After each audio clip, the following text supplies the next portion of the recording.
always. Um, Very excited about our guest today. We'll take a minute or two just to let people stream in and find their bearings. If you're out there on Facebook or YouTube, just remember we'd love to have you join us right here on the Zoom call. Maybe there's even a moment to ask a question or make a comment in the chat here, and that's awesome. So we will share the link for you to join us here in Zoom, and we encourage you to click on that and hop in. And we'll get started here in a minute or two. And if you are out on Facebook and YouTube and you write a comment, we should also be able to see that. We've got somebody monitoring those chats, and they can share that with me. So if you're out there, you can chime in and you'll be heard, and we'll try to serve your comments and questions if you have them. All right. Well, I want to get into this pretty quick. Sometimes I take a little bit more time to let folks in. But today I'm excited about our guest. And man, I've just read an entire book. So I know we will not be able to read that entire book in an hour, but I have enough information to share for several hours we could cover. So I think it'd be fun to dive in. So I will do the intro to today's session and also intro our guest, and we'll dive right in. So you are now a part of Piano Tech Radio Hour. Welcome. What we do here is we gather every Saturday to meet with and learn from the most fascinating and knowledgeable folks in the piano world. This might include manufacturers, rebuilders, musicians, makers of other instruments, of course, piano techs. Our mutual goal here is to become better at a craft, to help each other, and to create an ever more musical world together. Piano Tech Radio Hour is brought to you by Piano Technicians Masterclasses. These are online learning resources that bring you cutting-edge instruction from piano industry masters without leaving your home. You can find out more about that at pianotechniciansmasterclass.com. And you can also subscribe to just this program that happens every Saturday and goes out as a podcast. And you subscribe to that for just $16 a month. What happens there is you get direct access to each week's private Zoom call. So you'd be on Zoom with us right now, quickly and easily, as well as archival recordings of over 190 episodes in our member area. And that would include this one and everything since we started. And you can join Piano Tech Radio Hour by going to bit.ly/joinptrh. That's bit.ly/joinptrh. And I will put a spotlight now. I'll add a spotlight to our guest today, and I'll do an intro to him, and we'll dive into the conversation, as well as we got some fun surprises from his work. So here we go. Let's intro Jim Wilson. He is a true Renaissance man in the world of music. From his early days in Texas, where a chance encounter with the guitar ignited a lifelong passion for music, to his groundbreaking work with MIDI technology that bridged the gap between acoustic pianos and the digital age. Jim's journey is a study, I would say, in synchronicity. Jim is a tale of perseverance, powerful friendships, and a relentless commitment to one's dreams. After moving to California, wanting to become a star, he found his calling in the world of piano tuning, transforming the sound of pianos for a clientele that reads literally like a who's who of the music industry. And that includes legends like Paul McCartney, Elton John, Carole King, many more. His commitment to integrity, excellence, and his collaborative go for it spirit led him to incredible opportunities. Notably, he was invited to play a key role in the development of a revolutionary MIDI adapter for acoustic pianos. This forever changed the way these instruments interact with technology and forever changed Jim's life. He was rapidly catapulted into the circles of history's key musical and cultural influencers. Beyond his contributions to tech evolution, Jim is a celebrated composer and musician. 4 of his 10 recordings hit the Billboard Top 20. His music has been streamed over 75 million times worldwide, earning him a lifetime membership in the Recording Academy. Jim's work has not only captured the hearts of listeners, but also been featured in television series and garnered him 2 PBS specials. All this would never have happened without Jim's willingness to face his own fear and self-doubt head on. Jim also collaborated with Spectrasonics on the Keyscape virtual instrument library as an expert in optimizing keyboard instruments for sampling. Keyscape samples feature Jim's personal customized Yamaha C7, which means the sound of his personal piano can be heard on world-class recordings everywhere and in perpetuity. Jim's upcoming memoir, which is now for pre-sale on Amazon, Barnes & Noble, is called Tuned In: Memoirs of a Piano Man. It promises to be a revealing look at his life from his humble beginnings to his rise as a multi-award winning recording artist. It's a story of personal tragedy, self-discovery, and unyielding belief in the power of music. With endorsements from a constellation of A-list celebrities, the book is a reflection of Jim's impact on music and the people who make it. Jim, I'm sure it's fun to hear all that in one breath. Welcome to Piano Tech Radio Hour. It's good to have you here. Thank you for having me. That's an amazing introduction and thorough. Do we have enough time left over for the podcast, or is Not much. that's a wrap? It's been nice. Thank you, everybody. You. It was really great to see you, and I appreciate you tuning in. Thank you for that sure. glowing introduction. It's beautiful. Thank you. Yeah, a lot. There's a lot. I got you to send me a copy of the book. Got it right here. Yeah, nice. And I was really happy that we made that happen, that we arranged this interview with time for me to dive into it. And I furiously wanted to finish it before we talked. So I just finished like the last couple of pages last night, and it was great. Yeah, like I said, a lot of great stories, and I think we'll find out more about it. I think there's certain books that every piano technician is probably going to read. You know, you got the Piano Shop on the Left Bank. You know, you got Reblets. You got Reblets. Technical stuff. You know. Yeah, you got Mario Egret. But there's Romance on Three Legs. Yep. Right. And this is going to be one of them. I'm pretty positive. Oh man. You know, it's inspiring. And I think too, which is really exciting for you, even though it's about a piano tuner's journey, it really has that connection just to the general human struggle that I think people from all walks of life can enjoy. Yeah.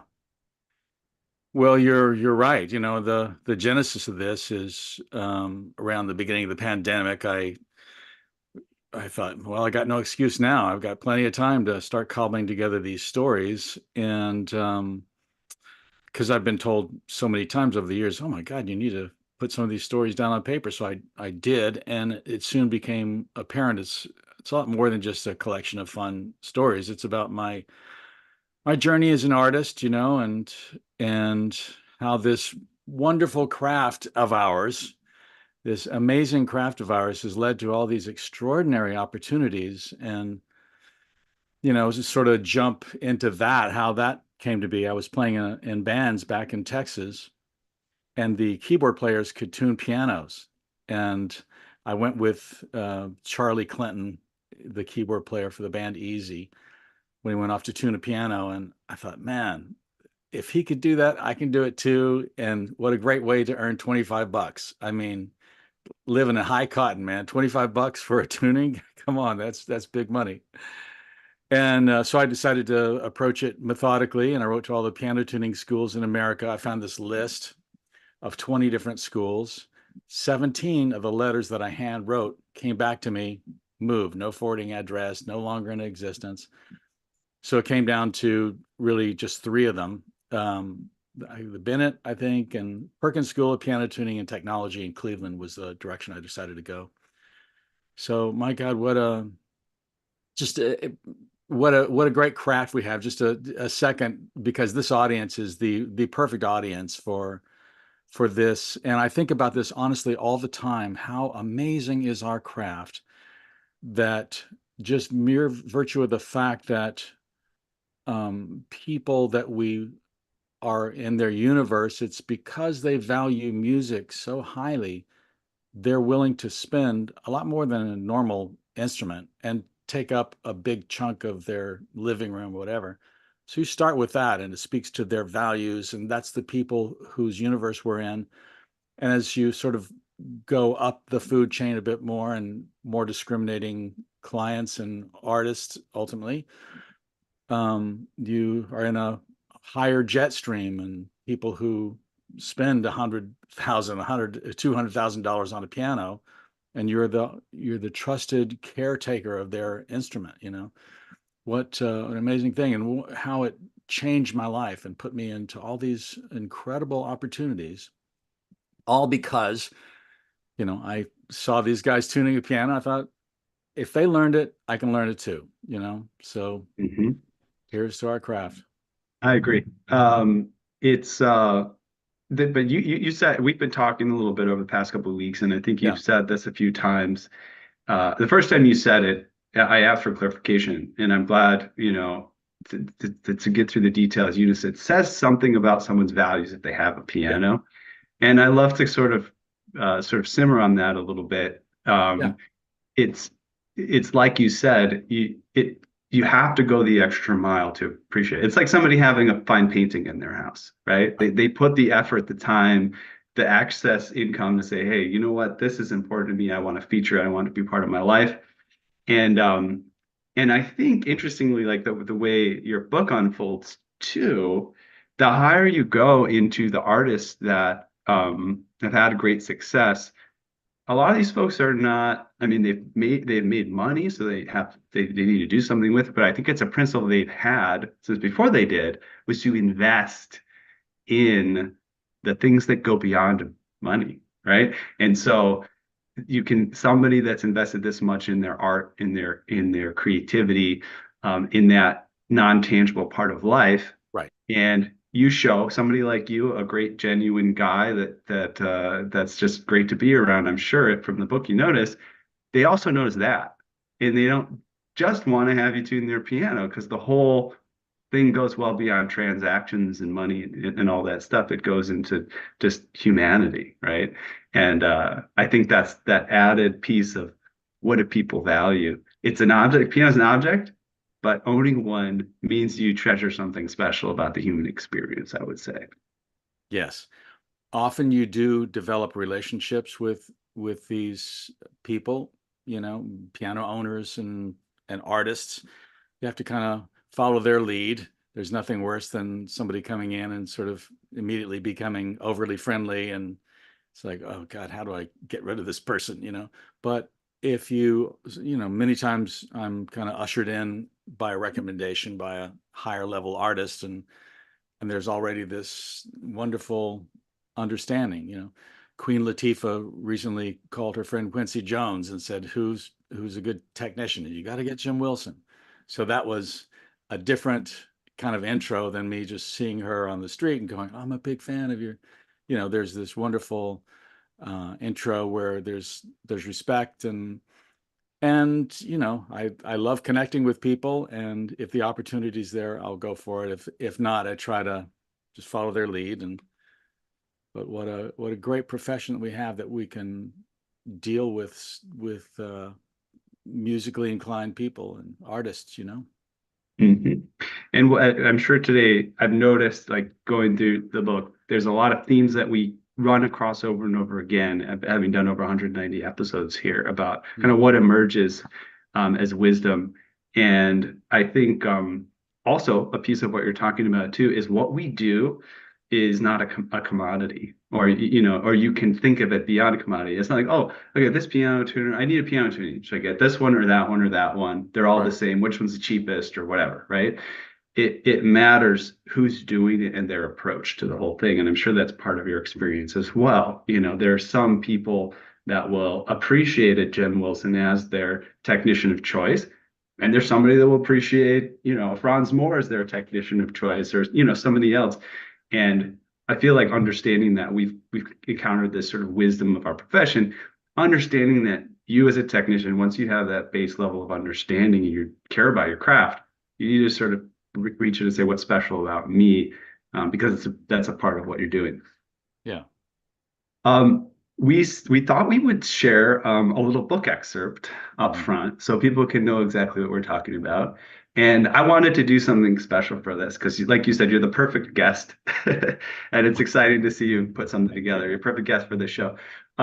So I actually did a reading from the prologue of your book, and it's about like 12 minutes long. So we're not going to play the whole thing right now. We'll play about the first 2 minutes, and then we'll come back and have the conversation. But just to give people a taste of kind of the content of the book in its raw form. And then when we're done with the conversation, we'll use that as a bit of an epilogue to this program. We'll play out with the remaining, 10 minutes or so of that. So if people are interested, they can dive deeper in. So why don't we go to that right now, and then we'll come back to some conversation. Sound good? Right. All right, perfect. So we'll get that media player going, share the audio. And as always, folks, if you can't hear something or see something right, you let me know on that end because I can't always tell how it comes through on your side. All right, here we go. You must be Jim. He calls me by name. And just like that, I'm once again the 8-year-old boy who obsessed over this icon's hit songs. The pudgy kid who yearned to enrapture fans with music. The dreamer whose life direction was shaped by the trail this legend blazed. It feels like I have cotton in my mouth. Amazingly, my lips move. Words come out. And I'm guessing you must be, I want to say, Paul? He laughs and extends his hand. My anxiety begins to ease. I've met and worked for quite a number of celebrities by now, but this is Paul McCartney, a friggin' Beatle. His music has underscored my whole life, made me cry, laugh, sing at the top of my lungs, worked its way deep into my musical DNA. This is like meeting Mozart, Gandhi, and Obi-Wan Kenobi rolled into one. I mean, here's a guy who's literally changed the world with his music. But I don't have the luxury of succumbing to nervousness. I'm here on a limited mission to install an adapter in Paul McCartney's piano and show him how to work it. Thankfully, I can speak with assuredness about the adapter installation. I even suggest ways I can improve the touch and tone of his Hamburg Steinway B grand piano. Have I overstepped my bounds? But he smiles. Have at it, he says. We agree to meet the following morning, and I ask what time. 10ish, anyone? He gives a grin and his iconic raised eyebrow. That a figure from the musical version of Mount Rushmore enjoys a corny dad joke puts me further at ease. All right. As I kind of say in what you just read, there's meeting celebrities, and there's meeting like major celebrities, there's meeting royalties, and there's meeting a Beatle. I mean, it's for any of us who grew up with their music, it's so deeply ingrained into our DNA, and they're such mythological characters. And then to actually see him face to face, and he's very present, he's very alive and jocular, and it's like, wow. It's, it took me a minute to, I was relieved to see my mouth moving and actual human words coming out. But the next day, as we'll find out, I was a little bit more present, and it's like, okay, this is going down. And it turned into this magical 4-hour hang of singing Beatles songs and telling stories, and, just an incredible hang, and him ending that with, anytime you're in the UK, just give us a bell.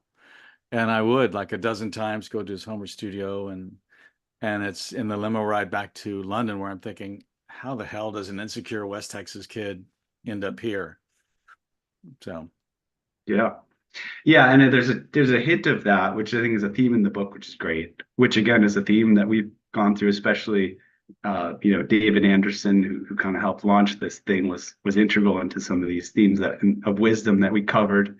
You're here. You're here. Raise a glass to David. For sure. Yeah. Like a fearlessness, not a fearlessness that you're not afraid in the first place, but to just kind of be willing to push through the voices in your head that say you're not good enough. Do it anyway. Feel that you're going to do it anyway. Yeah. And I love that. Well, wonderful. So you guys have a taste of that. And we will, I guess I'll jump right into it because I thought this was great when I got in there. Like I don't know what this book about a piano tuner's life is going to be like. It could be relatively boring, I'll be honest with you. Right? Oh, Right. I tuned this cool person's piano. I've turned this cool Yes. piano. Okay, great. Okay, great. Okay, great.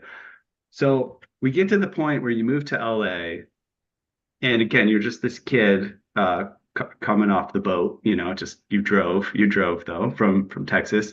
And you show up, and within a few weeks, you're like hanging out with celebrities. You're dating like a Playboy cover girl who's been a Playmate of the Year. Like, and so pretty quickly you go, okay, this is not just going to be about like pianos. It's really Right. there's really some fun stuff in there. You talk about some trouble that you made as a kid. Yeah. Um, and there's a real story there. There's a real adventure in it. So can you talk a little bit about um, that transitional period of getting to LA and like how that all emerged? Yeah. So I did this 2-day drive, January of 1979, from Amarillo, Texas to Los Angeles. And I arrived at 6 p.m. on a Monday night. And my new roommate to be, Mark Hinton, he says, "Hey, listen, there's this band playing. Let's go hear them. It's Monday, 6 o'clock." 3 hours later, 9 p.m., that Monday night, we're hearing these guys. They're all studio musicians, and every single one of them is at the top of their game. They just do this band for fun. It's called Just for Grins. So every single one of them would have a piano. Every single one would be friends and big champions of my work. And so every single one of those was like planting a little acorn seed, which evolved into this, grew into this incredible tree. One of whom was Scott Page, who is, I know that you know, he's a force of nature.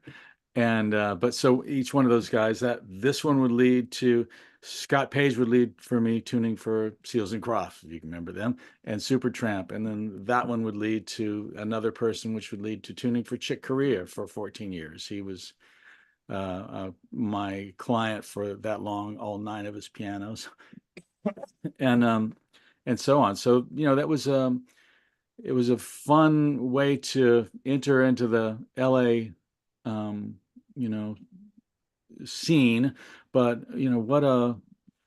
what a scene it is. It's a big town, it's a megapolis, and it'll swallow you up whole. And I got very fortunate and was able to get a little toehold and establish a business, even if it did ultimately kind of lead me off track of my original dream, which, as I say in the book, the original dream was to become the next Jackson Browne, and instead I became the next Jackson Browne piano tuner.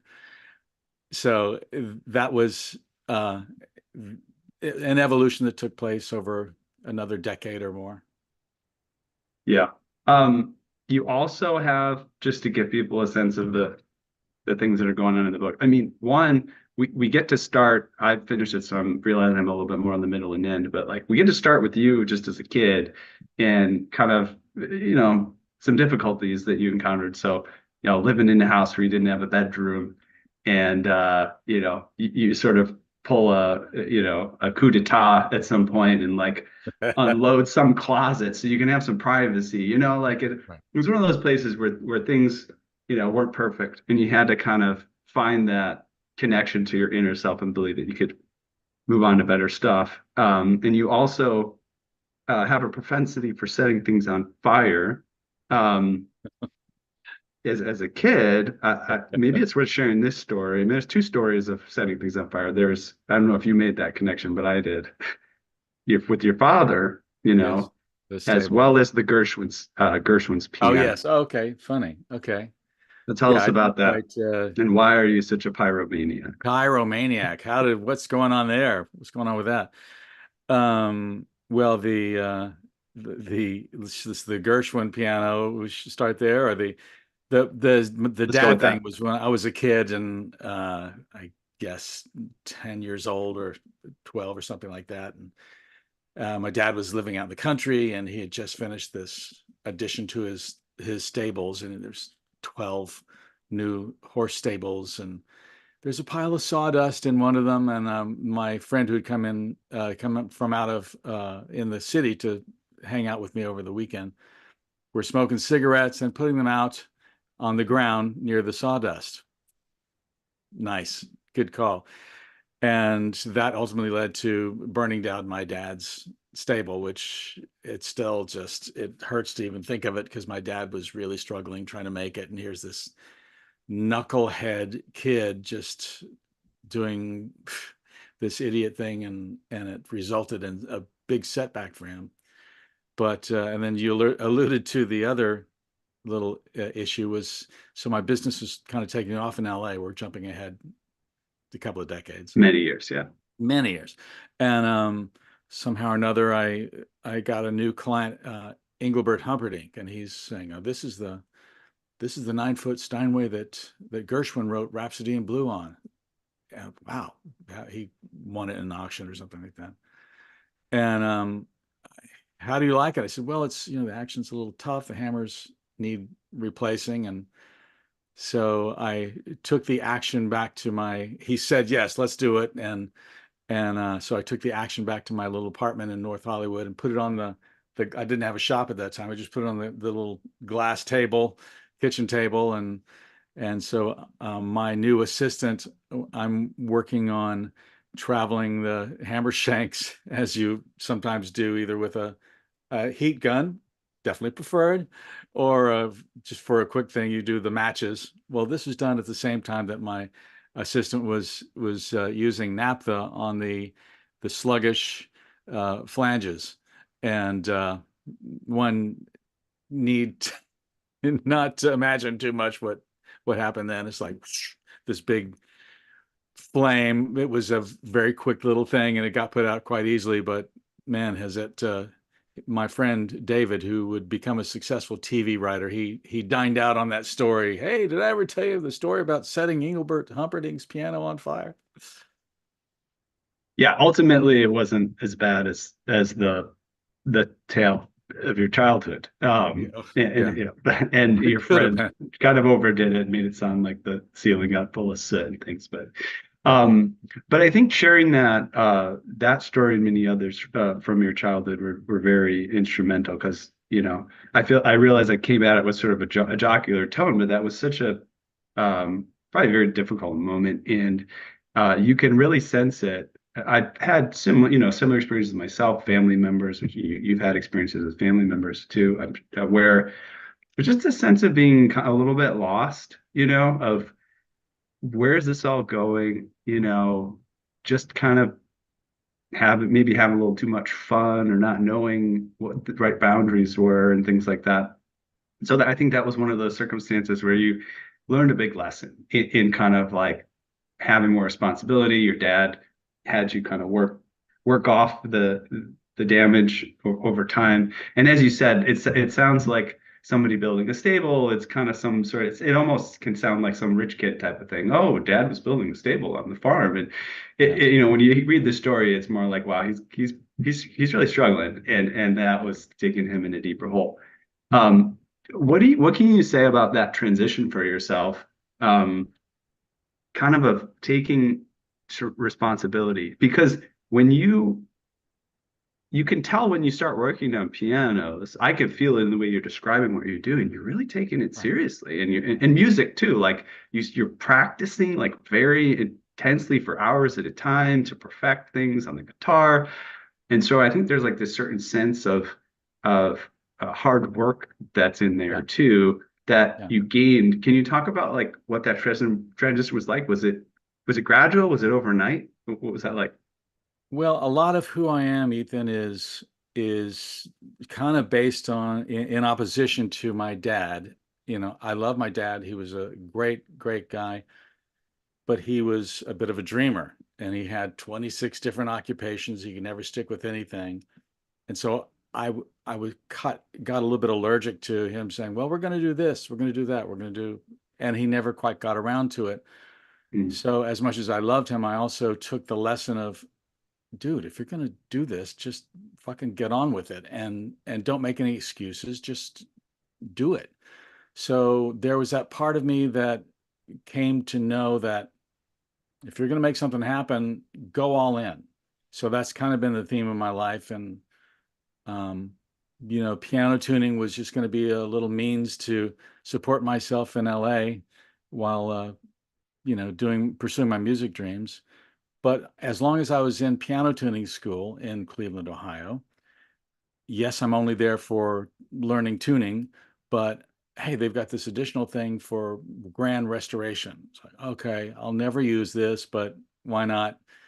So, and that really obviously turned into the skills that would take me to the next level. There's tuning, and that's really wonderful. There are a lot of studio tuners out here who just tune and don't do any regulation or voicing, but I was so grateful that I did get a little taste for the upper levels of piano care. And as we know, as you advance and get better and better at what you do, there's a little bit of paint by number. You can actually, if you can tune a good unison and you have a good ETD, you can do certainly a very passable tuning. But the more understanding that you have about what it is that you're trying to accomplish, and I think becoming a better pianist will help you to become a better piano technician, because you start to appreciate distinctions. So the more I evolved as an artist, the better technician I would become, and vice versa. But that's always served me well, that kind of the determinism to become better and better at whatever it is I'm doing. And I pulled out a quote from the book, which I think is a good transition. I love this, and this is another place where I see a theme, at least for myself, that I've pulled out of these sessions, with piano experts and masters. Right in line with this. When you're 95% done, you're actually talking about mixing audio at the time, but you're also saying that you think about piano work this way. And I love this. When you're 95% done, you're halfway there.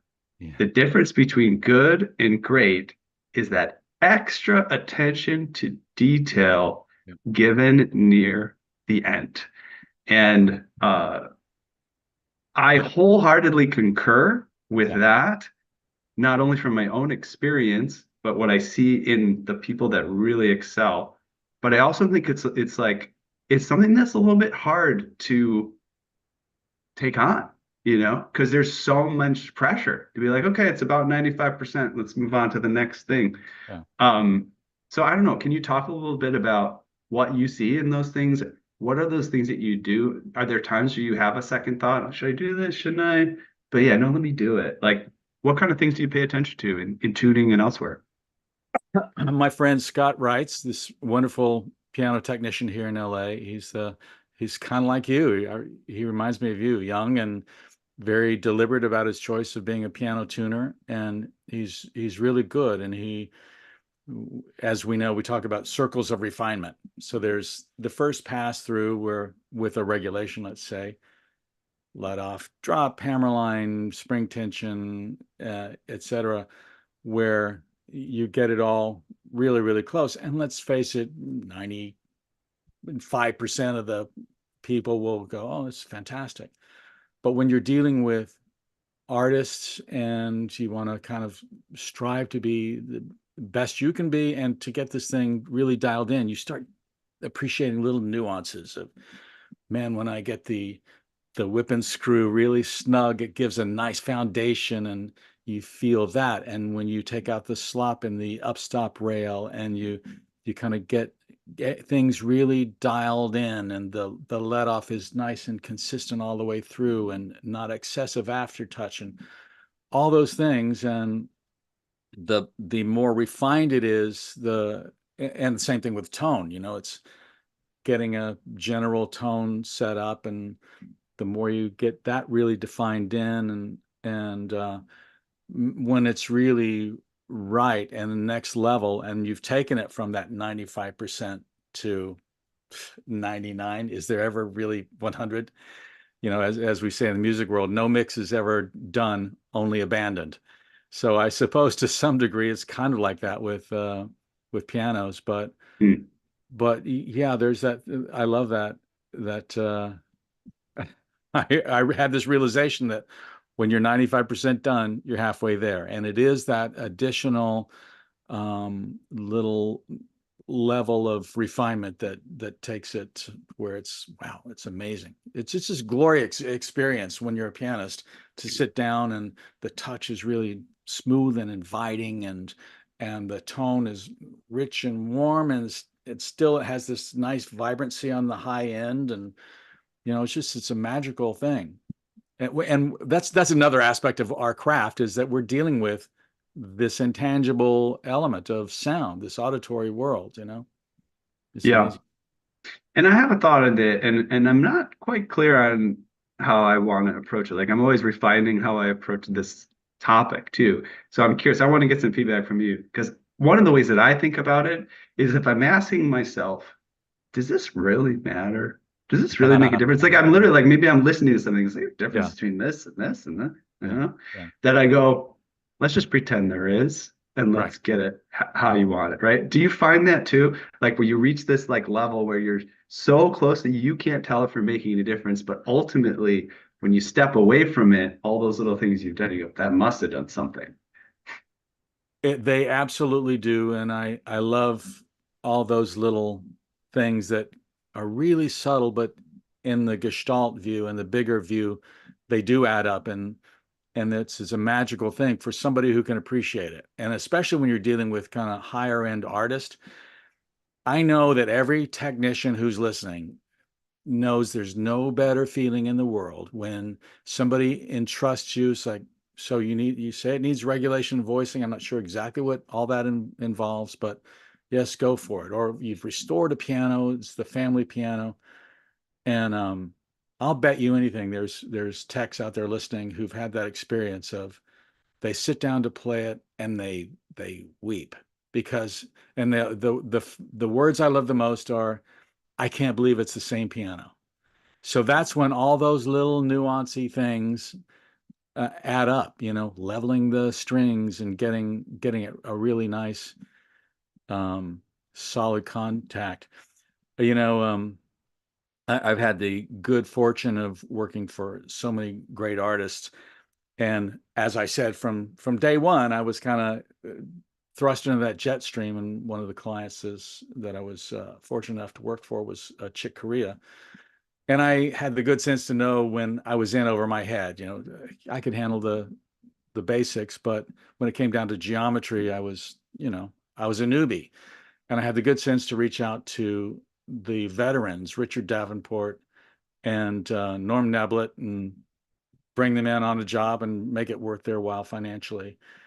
And I learned so much from them, and that whole, circle of refinement, getting a little bit better and better. And they've been great inspirations to me. So, by the way, I encourage people also read the book, because it's kind of fun. You have the celebrities in there that everybody knows about, and then also our little local celebrities in the piano industry. I know Eric Johnson's on the call today. I'm glad you joined, Eric. Eric's been on Radio Hour a few times, and Bet he has. excellent technician and great stories to tell as well. But it was fun to see. Yeah, I saw his name there when you were talking about connecting Elton John with Yamaha for pianos, and that was a fun moment as well. Yeah, that was a fun little thing. So I'd gotten to do a lot of work for Let me bring Eric on real quick. He's saying hi. He's in the thick of it. He's in the thick of it. He's got a I'm working here. He's got. I'm not sitting around talking. I'm working. Hey, Jim. How you doing, buddy? I'm good, man. I've really enjoyed it, and I'm looking forward to reading your book. I'm really enjoying this session today. Great job getting him on, Ethan. Awesome. Yeah. Thank you, good Eric. To see you, Eric. We'll let you get back to work. Get back to work. We want to get that regulation just right. But there's, in the 80s, I helped to develop the first MIDI adapter. We can circle back to this, but yeah, I was right place, the right time, and which led to, because really at the whole genesis of MIDI at all, I was right out of the gate with this MIDI adapter for acoustic piano. So before you could even explain to people what this MIDI adapter for acoustic piano was, you had to explain this new thing called MIDI. So that led to me being flown to England a dozen times by McCartney and Elton and Phil Collins, etc. But I had gotten to do a lot of work for Elton, gained his respect, and he played a certain piano, which shall remain nameless. And through no fault of that company's, somebody had messed up the geometry on a Steinway. As everybody listening knows, if you get those action rails off literally by a millimeter, you, instead of a 113 spread, you have a, you know, maybe a 111 spread, or the other way around. It can play like a truck, you know. So unfortunately, somebody had messed that up, and the geometry is now off. And Elton, I was working on his piano. He goes, "Wilson, these keys feel like they're bloody concrete." I said, "Well, you know, I'd be happy to work on that. We'd probably need the piano, you know, in my shop, and I'd be happy to dial that in for you." And he said, "Well, next time you are interested and you're not, you know, you have a little bit of a window, we can take the piano at my shop, and I can put you in touch with the people at Yamaha, who I'm sure would be happy to have you try their pianos." He had kind of an older view of Yamaha. It hadn't been entirely possible at that point. But I said, "No, this is not your grandfather's Oldsmobile," to use a very ancient reference.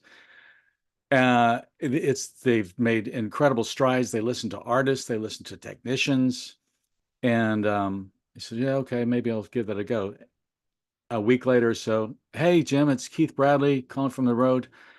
Elton wants to take you up on your offer, and he would like to try this Yamaha." I said, "Oh, that's great. When are you thinking?" He said, "Well, tomorrow night in New Orleans." Okay. So I looked at the clock, and I saw it was 1 o'clock in LA. I thought, "Oh, that means it's 4 p.m. And so I called Eric in New York. He was the head of CNA for Yamaha at the time. I said, "So how would you like to have Elton John as a Yamaha artist?" "Fantastic. What do we got to do?" "Well, we got to get a piano to New Orleans tomorrow."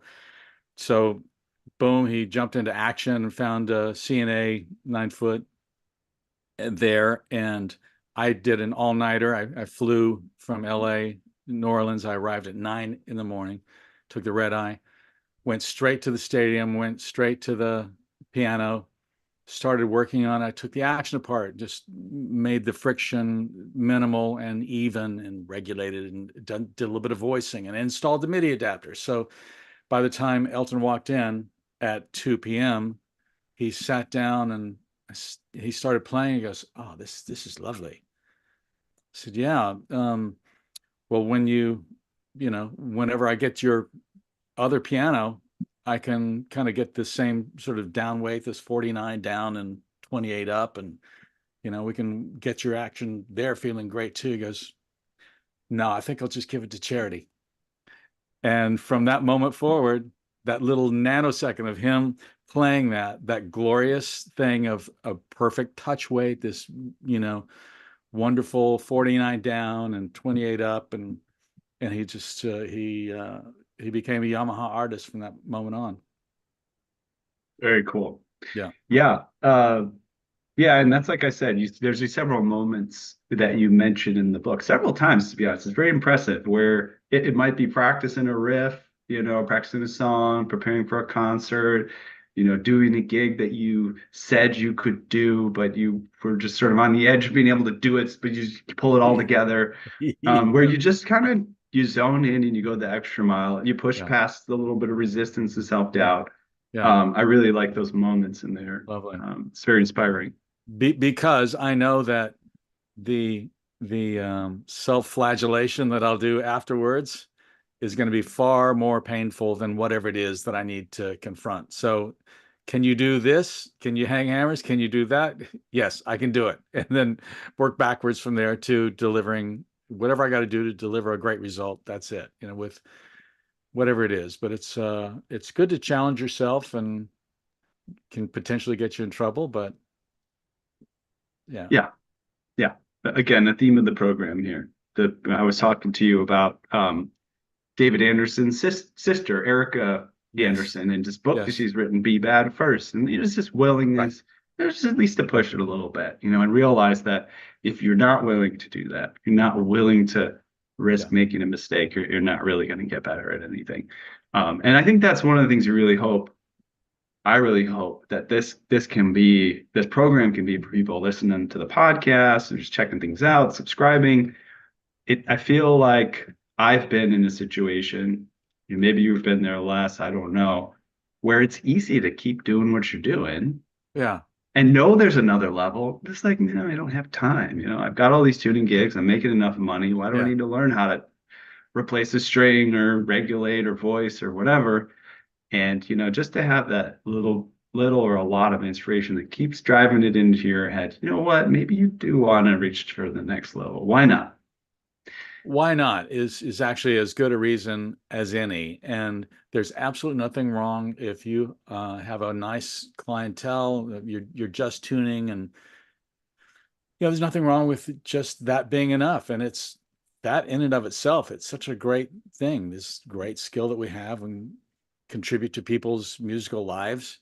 But it is a gratifying thing to kind of nudge yourself to, thank God for the PTG and Piano Technicians Guild and these great seminars and the masters, the Eric Johnsons, the Nick Gravagnes, the Davenport, the Bruce Stevens, these guys who are willing to share their higher learning. And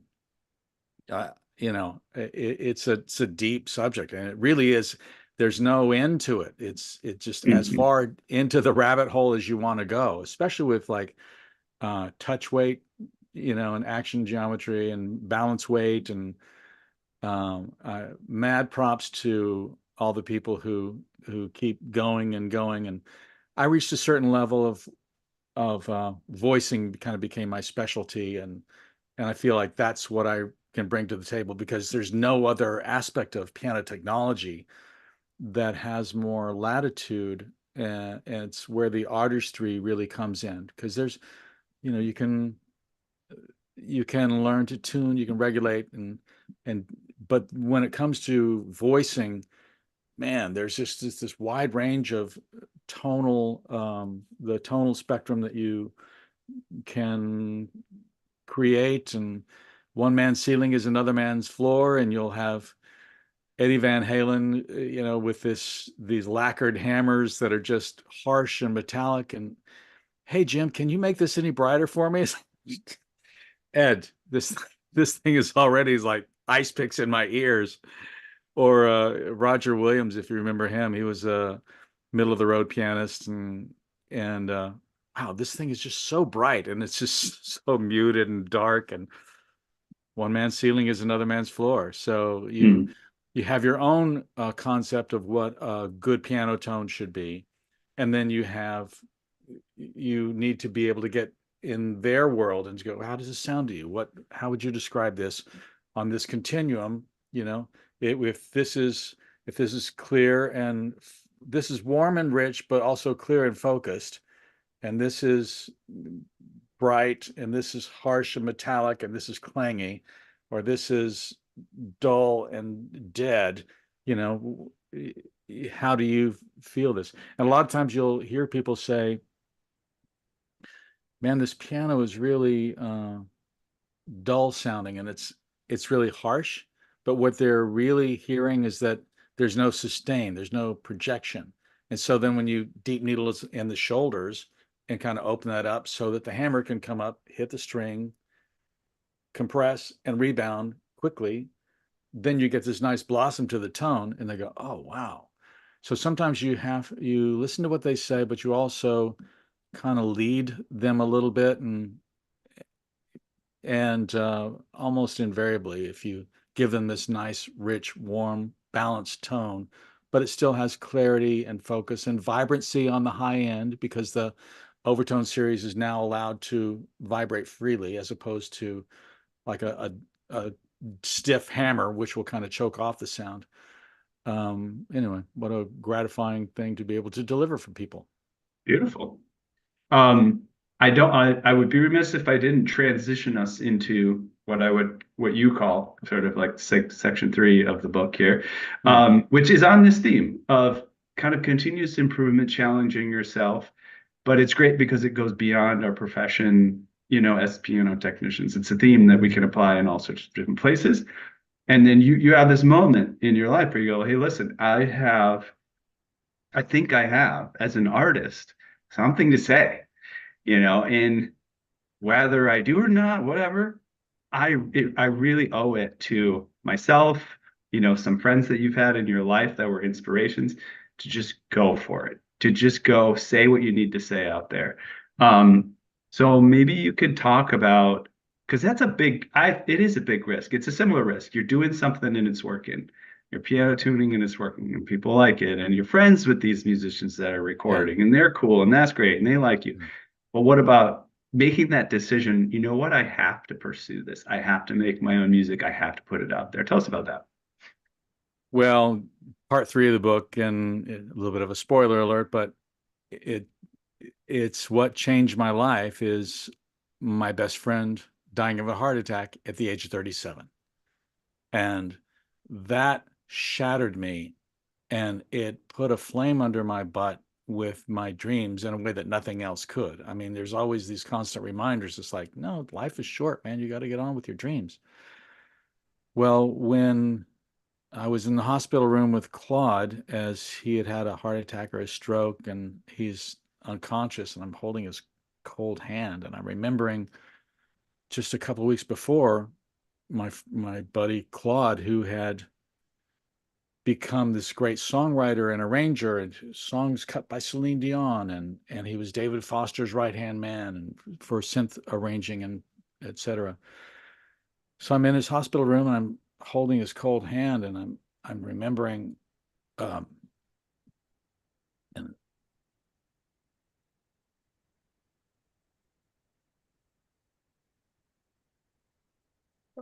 I'm remembering this incredible sonata that he had written, that he played for me just a couple of months before, and I was so moved by it. And here was Claude he was going to strike out, and he was going to do his first solo album, and I was so proud of him. And I thought, this is going to be amazing. And but here I am now 2 months later, and all those dreams are just kind of floating off into the universe. And I'm thinking, there are no guarantees there's no limitless reservoir of tomorrows. So get the hell on with it. And I saw how quickly and easily all those things could dissipate. So for me, it took that slap in the face for me to really get on with it. So I've had the wonderful benefit of having now 2 careers that enrich me, and I get a deep level of gratification to be able to create music. So it was when Claude died that I said, okay, these I thought, if I get that tap on the shoulder and it's time to go, pencils down, assignments in, as is, let's go. I wanted to go, okay, I'm going to leave something behind that reflects who I am as an artist. And the whole singer-songwriter dream had kind of petered out by then, and it didn't ring true for me. Well, what did ring true was these pieces that I would compose for myself as I'm in between trying to write the next big hit song.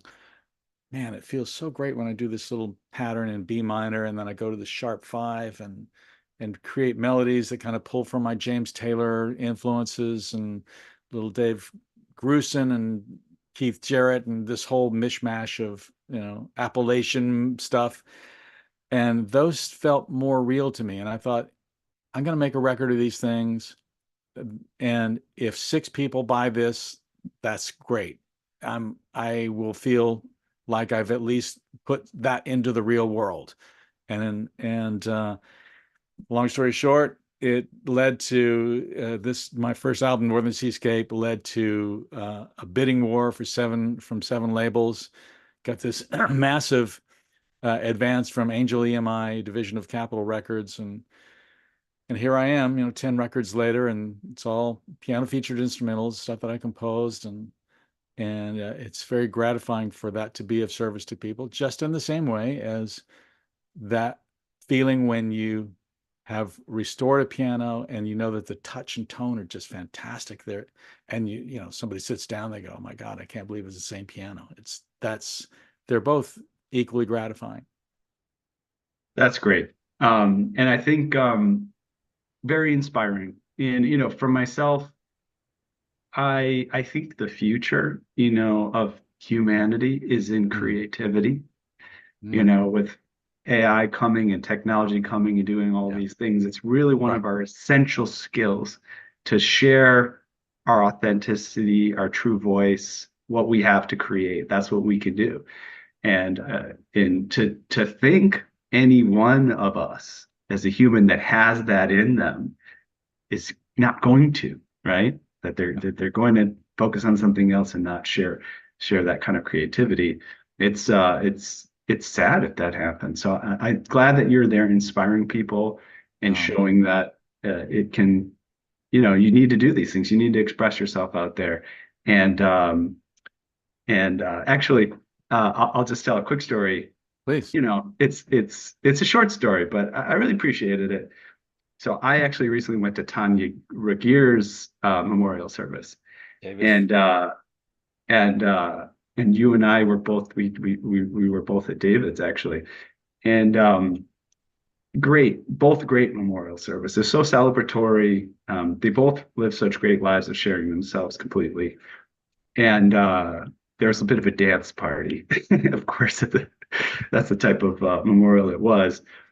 Yay. And this guy that I connected with there that was also a friend of theirs, I'm like, I'm about to leave. I'm about to leave.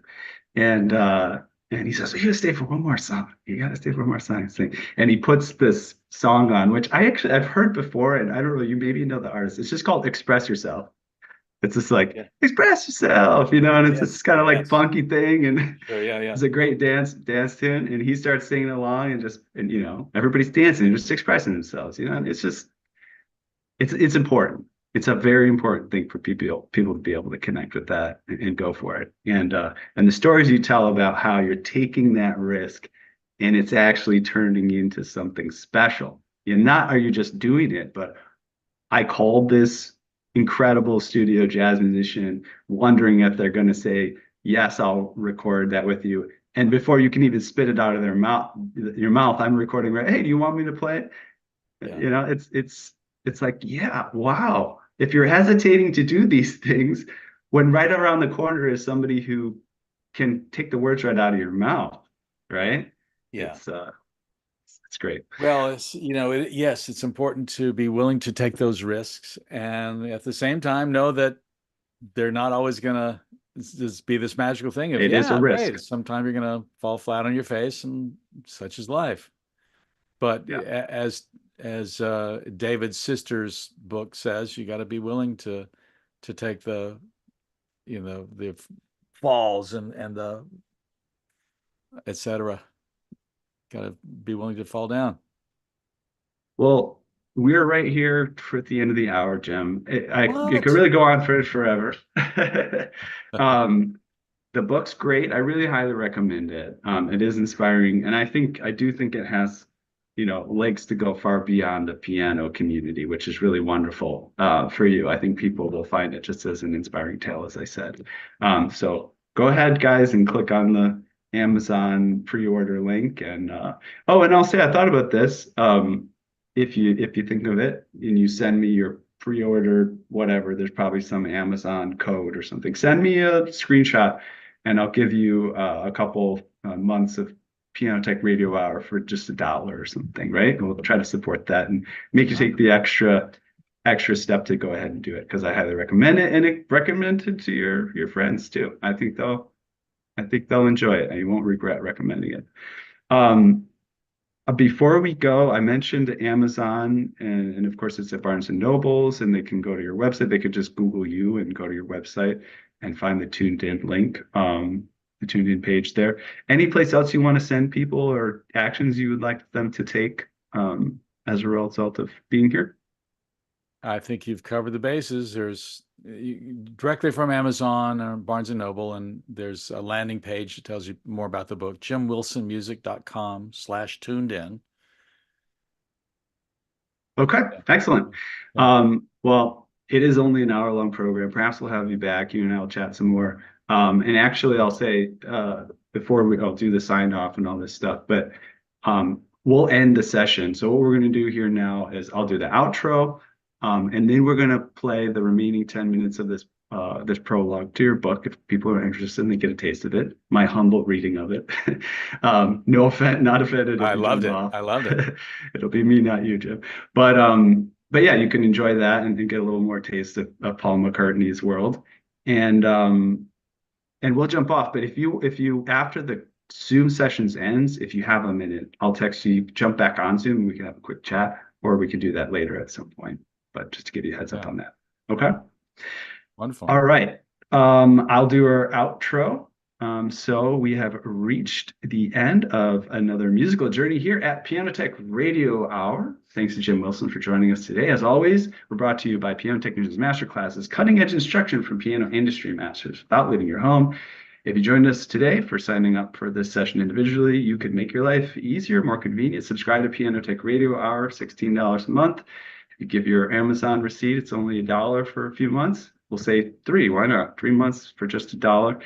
You'll get the recording of today's session in our member area, as well as automatic registration for each week's new session. You can sign up at bit.ly/joinptrh. That's bit.ly/joinptrh. And so we'll see you all again next week. I'll share the remainder of the prologue to the book, and we'll jump right on off at that end. Thank you, guys. Thanks for joining. Thanks, Jim. Appreciate you all. Of course. Here we go. Alone in his studio, I hit pause for a second to take in where I am.